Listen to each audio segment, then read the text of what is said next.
Esta es la tercera prédica de una serie de 7 prédicas en relación al mensaje que es enviado a las iglesias que están en Asia. En el libro de Apocalipsis está visto estos escenarios y hoy vamos a hablar a la iglesia, el mensaje a la iglesia de Pérgamo. Y esta iglesia estaba enclavada en un lugar muy difícil. Estaba ahí donde refiere la palabra, donde se encuentra el trono de Satanás. Una iglesia que atravesaba por peligros. Apocalipsis capítulo 2, versos 12 al 17. Dice la Biblia: y escribe al ángel de la iglesia en Pérgamo: el que tiene la espada aguda de 2 filos dice esto: yo conozco tus obras y dónde moras, donde está el trono de Satanás. Pero retienes mi nombre y no has negado mi fe, ni aun en los días en que Antipas, mi testigo fiel, fue muerto entre vosotros, donde mora Satanás.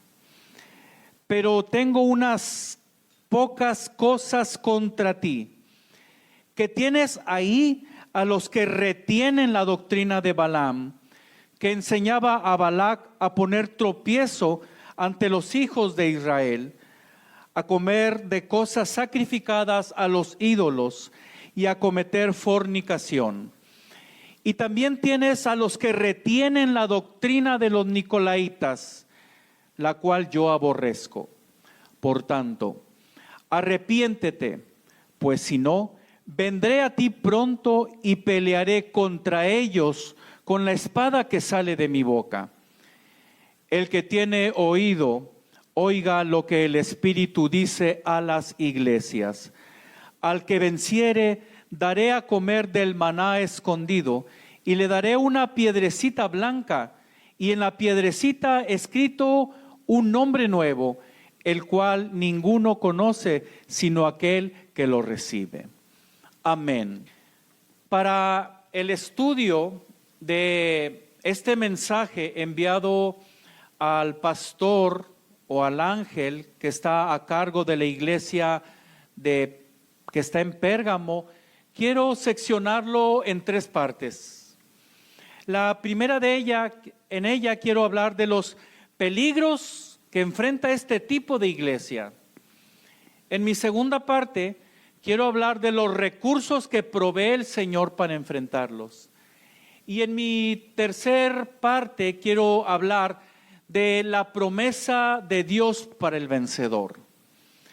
Así es que el Señor Jesús le refiere a este tipo de creyentes que está atravesando estos peligros ahí en Pérgamo.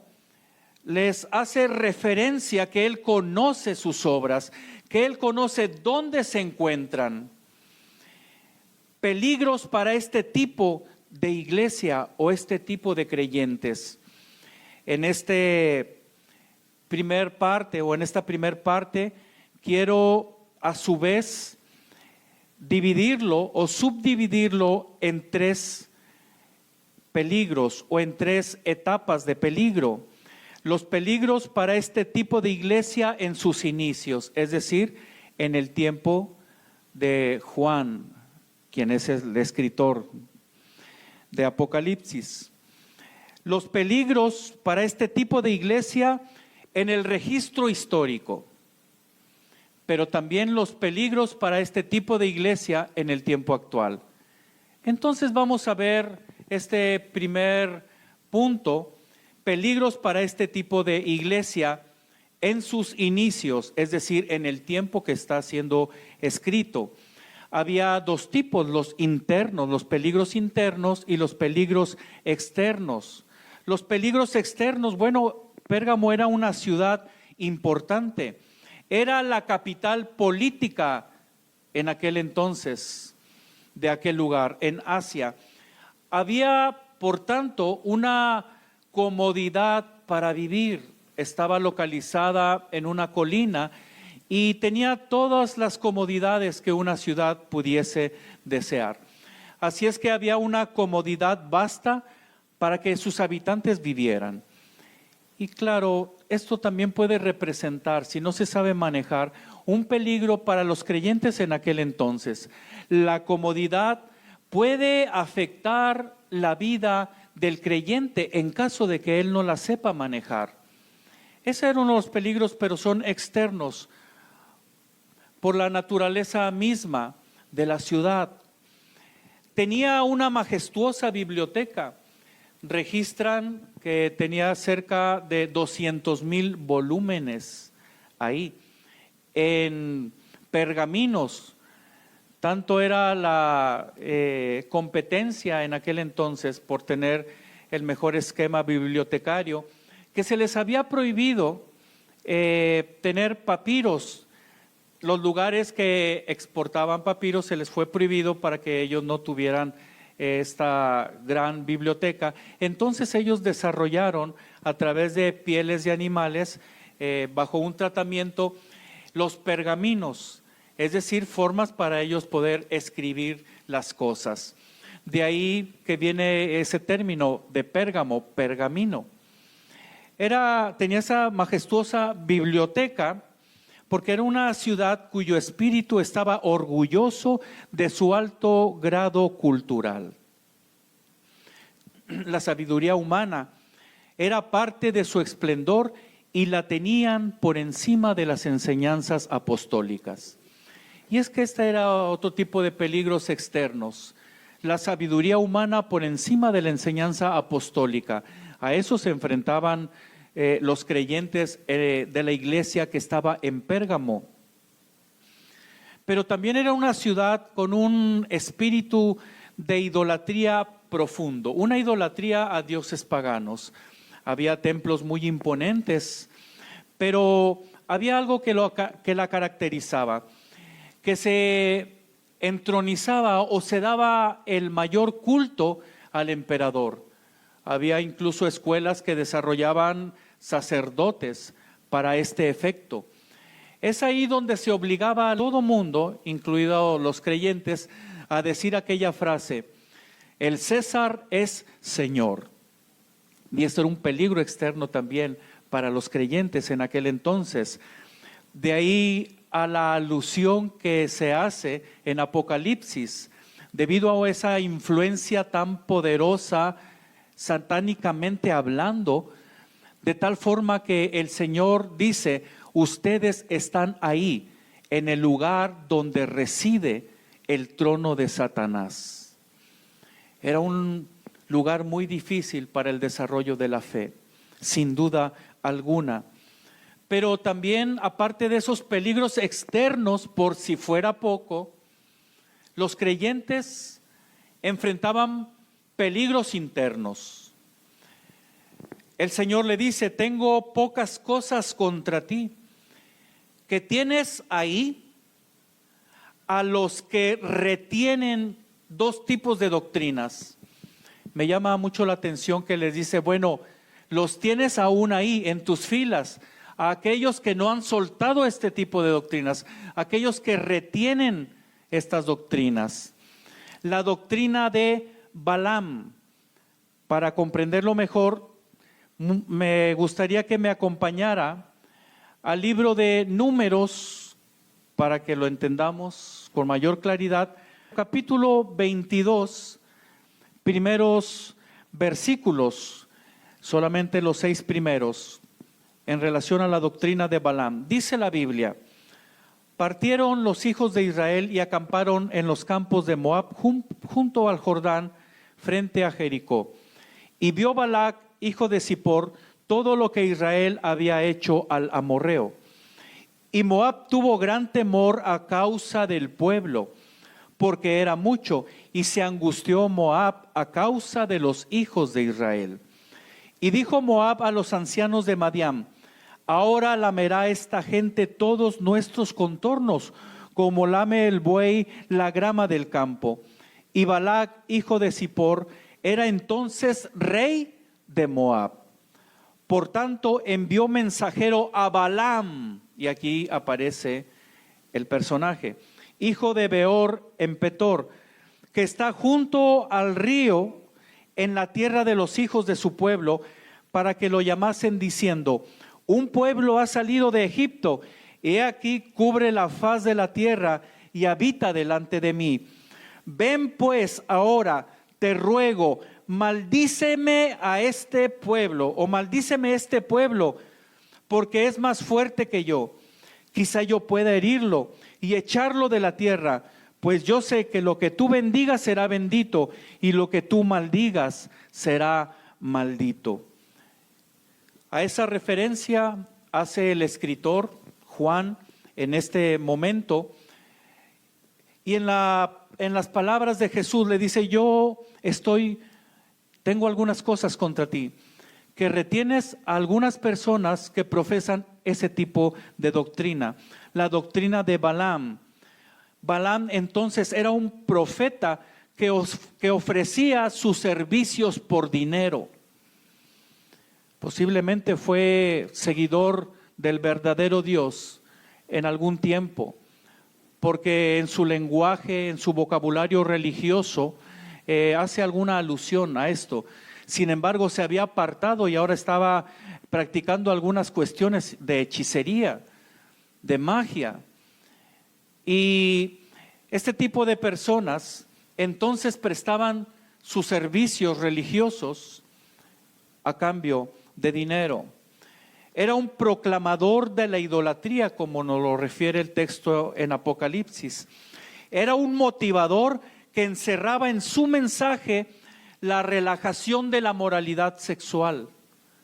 Por eso dice el texto que enseñaba, el verso 14, que enseñaba a Balac a poner tropiezo ante los hijos de Israel, a comer cosas sacrificadas a los ídolos y a cometer fornicación. Tres cosas: este profeta ofrecía sus servicios por dinero, proclamaba la idolatría y era un motivador que encerraba en su mensaje el relajamiento de la inmoralidad sexual.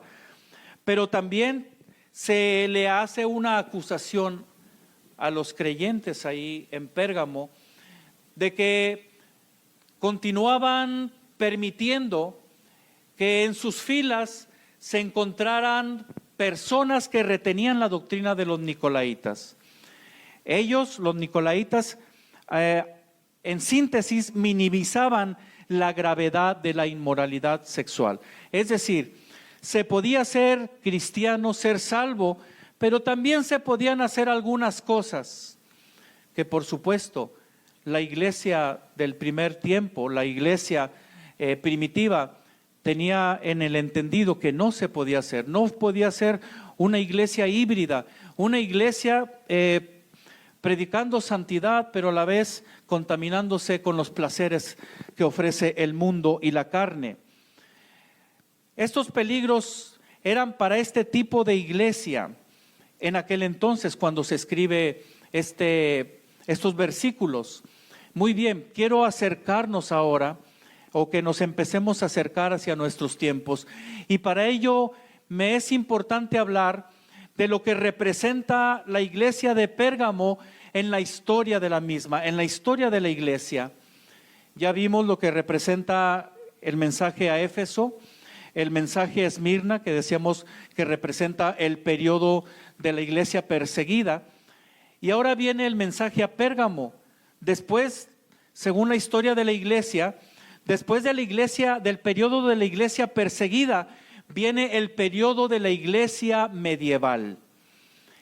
Y es este periodo el cual representa la iglesia de Pérgamo, a la iglesia imperial, aquella que está representada históricamente en la unión de iglesia-estado.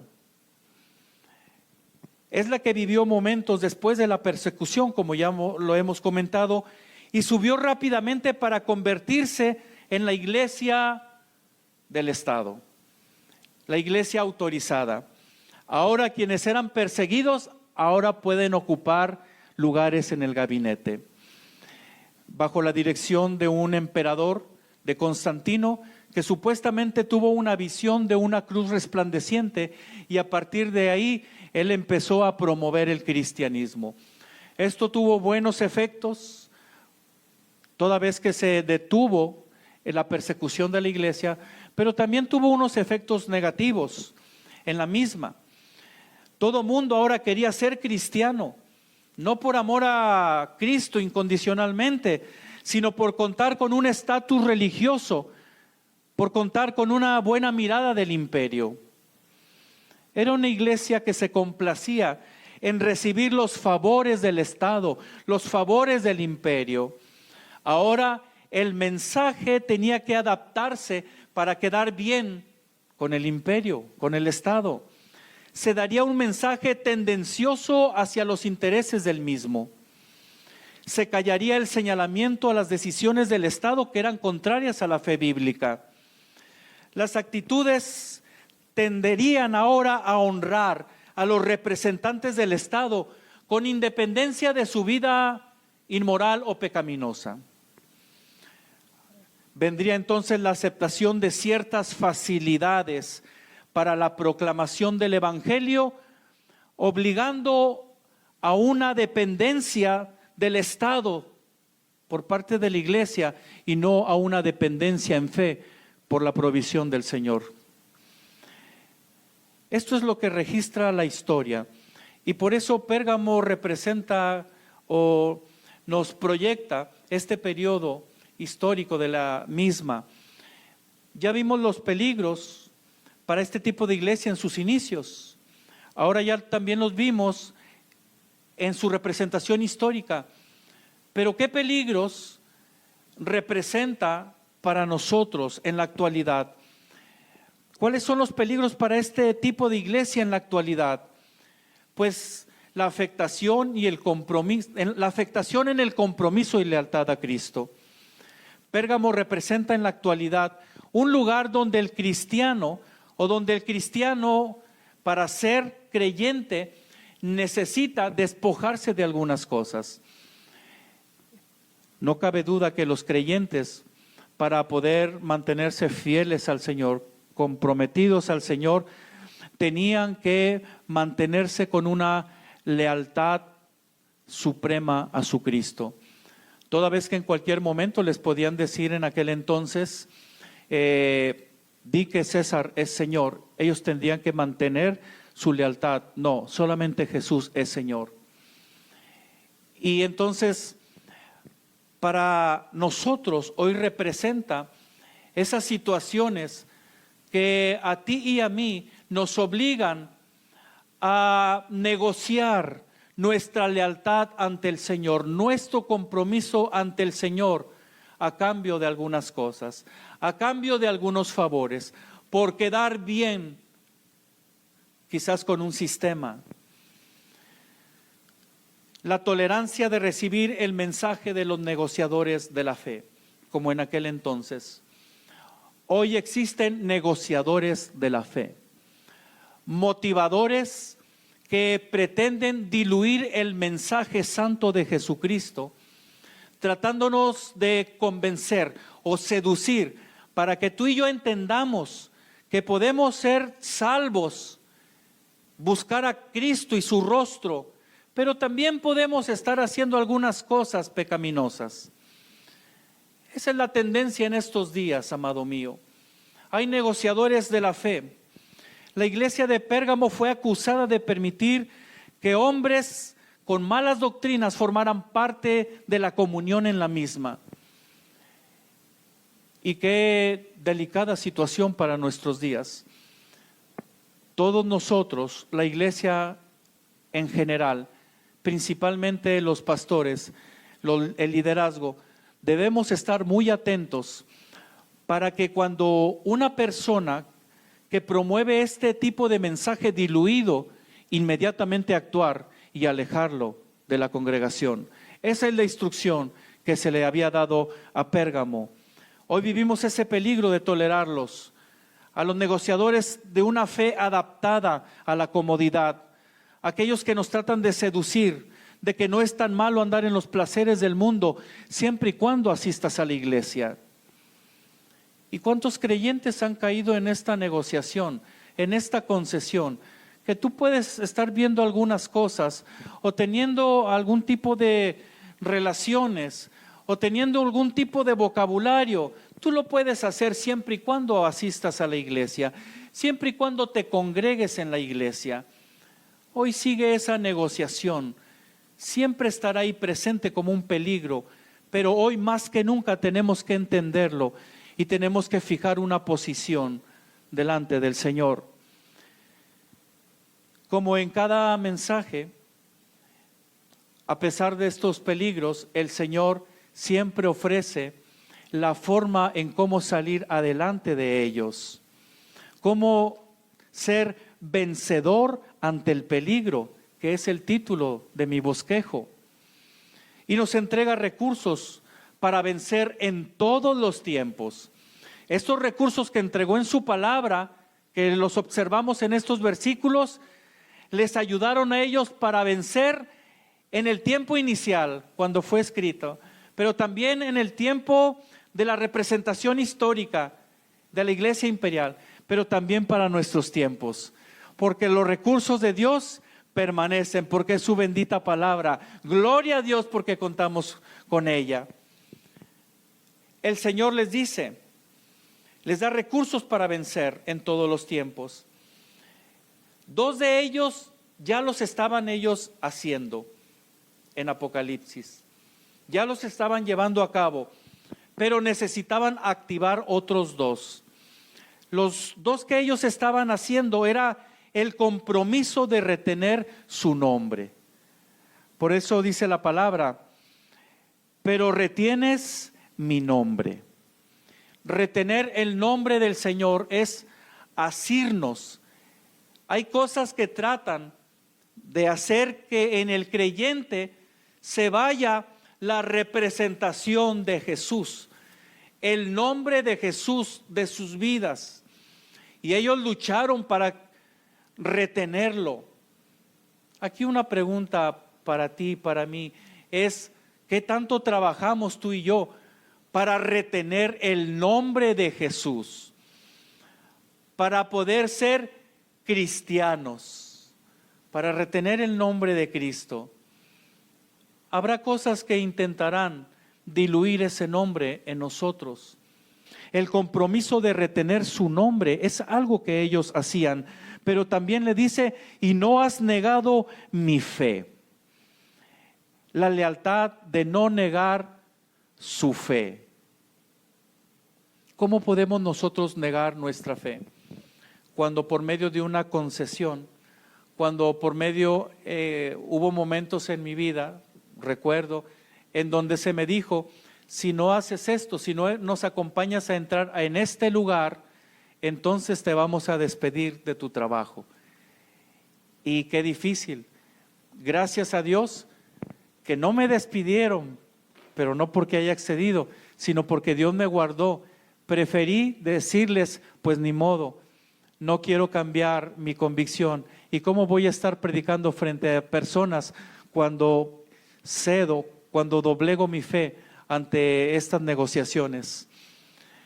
Hay muchas formas para que el mundo venga a negociar con tu fe, pero tu fe debe mantenerse leal al Señor Jesús. El Señor conoce tus obras, conoce si no has negado la fe. Pero había 2 cosas, eso es lo que ellos hacían como recursos, pero había 2 cosas que les faltaban hacer a ellos. Recursos para salir adelante y vencer. Lo primero era sacar a los falsos maestros y predicadores. A los falsos maestros y falsos predicadores. Quitarlos de la comunión de la iglesia. Dice, porque todavía los tienes ahí. Aquellos que retienen este tipo de doctrinas. Tenemos que enfrentarlos.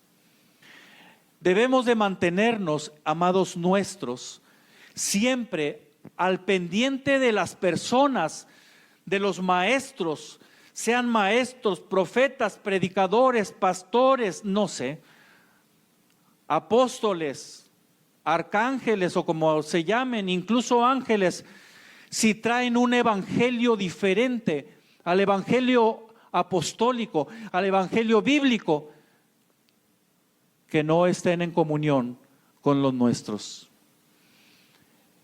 porque era una de las acusaciones y era una de los recursos que el Señor les estaba dando. Sácalos, no los quiero que contaminen a mi iglesia. Y también era algo que debía de hacer, es lo que viene en el verso 16, arrepiéntete. Arrepentirse, genuinamente, por supuesto. Es decir, sentir el pesar de haber transgredido y ofendido con nuestro pecado a Dios. Pero no solamente es arrepentirse y sentirse mal, sino que también pedir perdón al Señor y después no volver a ese pecado. Dar la conversión, un arrepentimiento genuino. Sacar a los falsos maestros y predicadores es lo que debían de hacer, pero también arrepentirse genuinamente. Y finalmente les entrega una promesa a los vencedores. Bendito sea el nombre del Señor Jesús. El verso 17 dice: el que tiene oído, oiga lo que el Espíritu dice a las iglesias. Me llama la atención que no dice a la iglesia, focalizando a Pérgamo, dice a las iglesias. Es decir, este mensaje opera para todas las iglesias o todos los integrantes de las iglesias locales.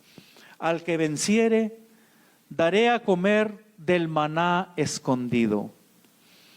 Y le daré una piedrecita blanca, y en la piedrecita escrito un nombre nuevo, el cual ninguno conoce, sino aquel que lo recibe.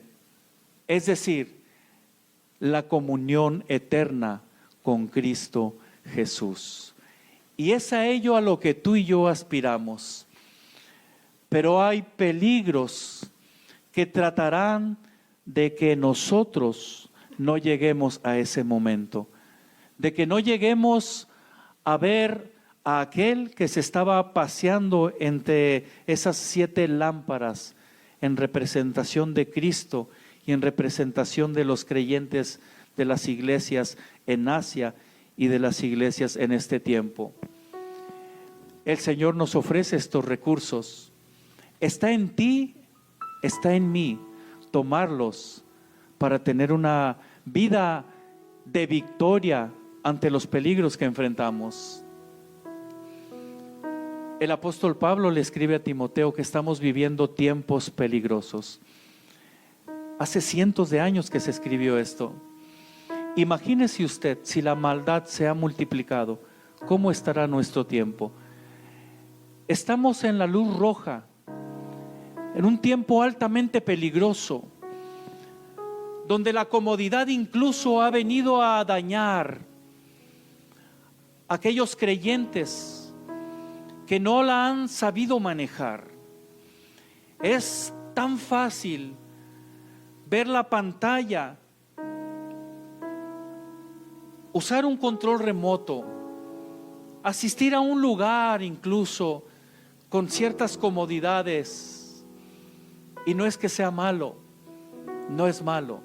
Lo malo es cuando esas comodidades están por encima de nuestra lealtad, de nuestra comunión, de nuestros momentos de oración, de nuestra búsqueda de Él en su bendita palabra. Por eso están los recursos. Hoy que tú retienes el nombre de Jesús aún, hoy que no has negado la fe, te enfrentarás a esquemas de prédicas, de mensajes diluidos, en donde no va a pasar nada si tú negocias tu comodidad, si tú negocias tu santidad. Estamos viviendo en esos tiempos, amados nuestros, en donde incluso se nos ofrecen favores a nosotros. A las iglesias se les otorgan ciertas facilidades, y no es que sea malo, lo repito, hay muchas de ellas que debemos aprovechar, pero cuando son negociaciones que manchan la integridad de la iglesia, debemos señalarlas, debemos de hacerlas a un lado. Dios guarde el corazón nuestro. Jesucristo el vencedor sabe lo que significa atravesar por estos peligros y solo Él nos puede ayudar. Y Él nos ayuda con su bendita palabra, pero también con su bendita presencia. ¿Cómo está tu compromiso con Dios en estos tiempos peligrosos? Pérgamo significa matrimonio mixto, dualidad, tener a Jesús y estar en el mundo. ¿Cuál es tu compromiso con Cristo? ¿Habrá dualidad? ¿Estarás experimentando la bendición de Dios de llamarte cristiano, pero también participando de algunas cosas del mundo? ¿O te quieres mantener fiel totalmente en compromiso solamente con Dios? Yo te invito a que ahí donde tú estás podamos hacer una oración conjunta, pedirle al Señor, si es necesario, perdón por la vida relajada que hemos tenido. Hoy más que nunca la iglesia debe estar trabajando prácticamente al doble. ¿Por qué no hacemos una oración en este momento y le pedimos de su ayuda? Oremos.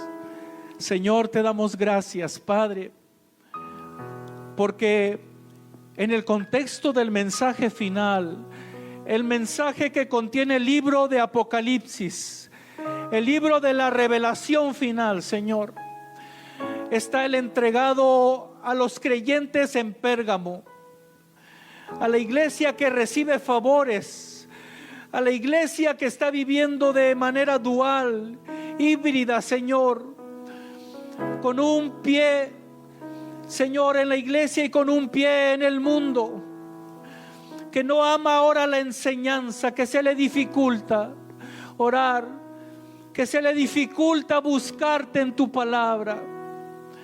Permítenos usar los recursos, Señor, ir a tu palabra, Señor, orar a ti en tu presencia, pero también pedirte perdón. Guarda nuestro corazón para enfrentar los peligros que estamos viviendo, Señor, que fueron proyectados desde el inicio en tu palabra y que hoy son una realidad que se ha magnificado, oh Dios. Hoy más que nunca necesitamos de tu presencia y de la dirección de tu palabra. Ayúdanos, Señor, para continuar entregando el mensaje de amor, el mensaje que salva y que transforma a las demás personas. Hacerlo con nuestras palabras, pero también, Señor, hacerlo con nuestra propuesta de vida, con nuestro testimonio, en el nombre de Jesús. Amén y amén. Gloria a Cristo Jesús.